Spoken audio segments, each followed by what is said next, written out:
Welcome to EduRev. Hello everyone, welcome to EduRev. In this video, we are going to continue the discussion of the first chapter of geomorphology, the solar system and the earth. So let's just begin. Now, grouping of planets. This is a very important concept. On the basis of their distance from the sun and other broad similarities, the 8 planets fall into 2 groups. So we are only discussing about the 8 planets here. Okay, so in the previous video, we have discussed that planet Pluto is a dwarf planet. In this video, we'll try to understand why planet Pluto is a dwarf planet. So we are only discussing about the 8 planets in the solar system: Mercury, Venus, Earth, Mars, Jupiter, Saturn, Uranus, and Neptune. So these 8 planets can be broadly grouped into 2 groups on the basis of their distance from the sun and other broad similarities among themselves. So the first group is the inner or terrestrial planets. So the 4 planets, Mercury, Venus, Earth, and Mars, they are the terrestrial planets. They are also called the rocky planets because these planets are made up of a rocky surface. Okay? And they are solid. I hope you're understanding. Now, what are the characteristics of these rocky planets or inner planets or terrestrial planets? So, first one is they have relatively small masses. So, compared to giant planets like Jupiter, Saturn, Uranus, and Neptune, these planets have smaller masses. These planets are so small compared to those huge giant planets. Okay, so they have relatively smaller masses. Second, they have higher densities. Now, planet Earth is the densest planet in the solar system. Please keep this in mind. It's a very, very important point. Planet Earth, our home planet, is the densest planet in the solar system. Now, these terrestrial planets, they have very high densities because they are solid. They are made up of rocks. They are solid. But the giant planets like Jupiter, Saturn, Uranus, and Neptune, they are made up of gases. So their densities are less. I hope you're understanding. Next, these inner planets have slower speeds of rotation. So just look at the rotational periods of the inner planets. Mercury takes 58 days and 15 hours to finish one rotation around its own axis. Now just look at Venus, the most remarkable. Venus takes 243 days to finish one rotation around its axis.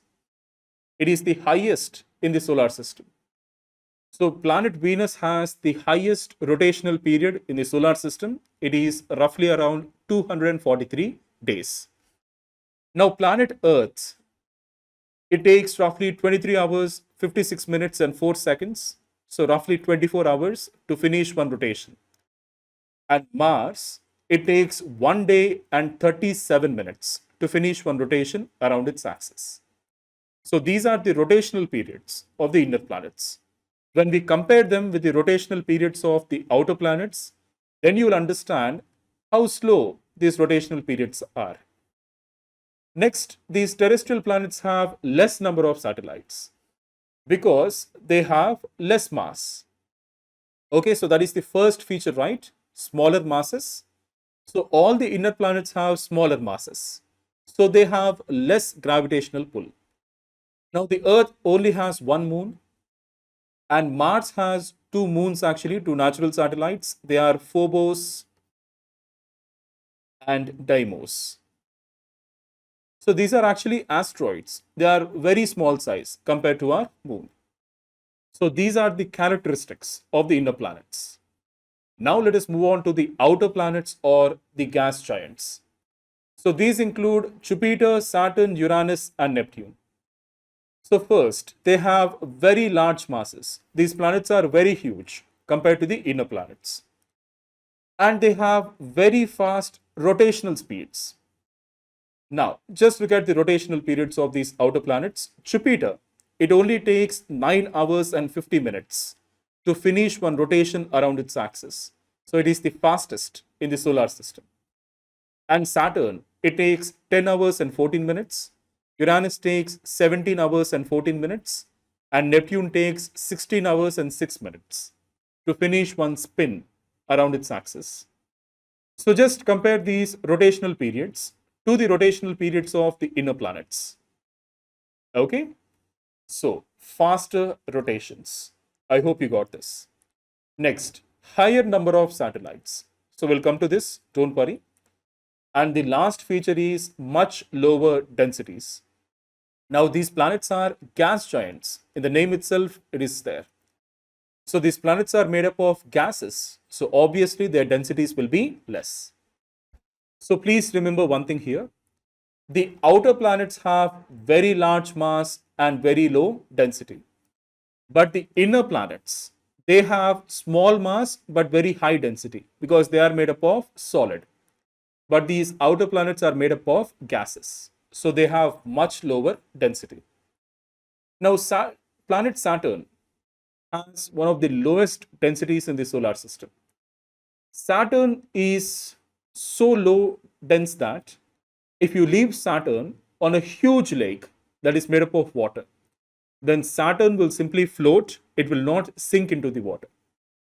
So just imagine that there is a huge lake, a very, very large lake that is made up of water. If you just leave Saturn, it will just float on the water. It won't sink. It has such a low density. Clear? So these are the characteristics of the outer planets or gas giants. So you have the inner planets and the outer planets. Inner planets are solids, they are terrestrial planets. The outer planets are gas giants. They don't have a rocky surface, they are made up of gases. So in between the inner planets and the outer planets, we have the asteroid belt. So what is asteroid belt? We'll discuss in the next video. Please don't worry about that. So Saturn has the most moons, that is 82. And Jupiter, which is the largest planet of the solar system, has 79 moons. So just look at these four most important moons of Jupiter, the most prominent moons: Io, Europa, Ganymede, and Callisto. So these four moons together are called Galilean moons of Jupiter, because these moons were discovered by Italian scientist Galileo Galilei. So these four together are called Galilean moons of Jupiter. So please keep this in mind. Now these are the prominent moons of Saturn. Of these, Titan is the most important. So scientists say that the atmosphere of Titan can be compared to the atmosphere of Earth, not in terms of composition of gases, but in terms of height and thickness. And also Titan has lakes, rivers, seas, and oceans that are made up of hydrocarbons. Like how we have lakes, rivers, oceans that are made up of liquid water, Titan has all these things that are made up of hydrocarbons, like methane. So scientists also say that if there is any other body out there, apart from Earth, of course, if there is any other body out there in the solar system which can contain life, then Titan is the most likely candidate. So that is about Titan. Clear? Now, the Earth is the third nearest planet from the Sun, and it is also the fifth largest planet in the solar system. So after Jupiter, Saturn, Uranus, and Neptune, Earth is the fifth largest planet in the solar system. Clear? Now, planet Venus is called the Earth's twin because of its similar size. So, as you can see in this image, Venus is only slightly smaller than Earth. It is not very small, only slightly smaller. So, the planet Venus is called Earth's twin or Earth's sister planet. Now, we know that the Mercury is the smallest of the 8 planets in the solar system. But just look at this image here. Pluto is even smaller than Mercury. So Pluto cannot be considered as a full-fledged planet because Pluto is too small. So these two images explain how small Pluto is. So Pluto cannot be considered as a full-fledged planet. So Pluto was designated as a dwarf planet by the International Astronomical Union. So this is an international body that is composed of professional astronomers from all the countries, and it takes decisions regarding the nomenclature. So Pluto was regarded as a dwarf planet. So Pluto is not a full-fledged planet. Pluto is a dwarf planet, and we only have 8 planets in the solar system because Pluto is too small. So I hope you got this concept. So guys, I hope you found this video useful and informative. Thank you so much for watching this video. In the next video, we are again going to continue our discussion of the first chapter of geomorphology. So thank you so much for watching this. Keep learning, and I wish you all the best.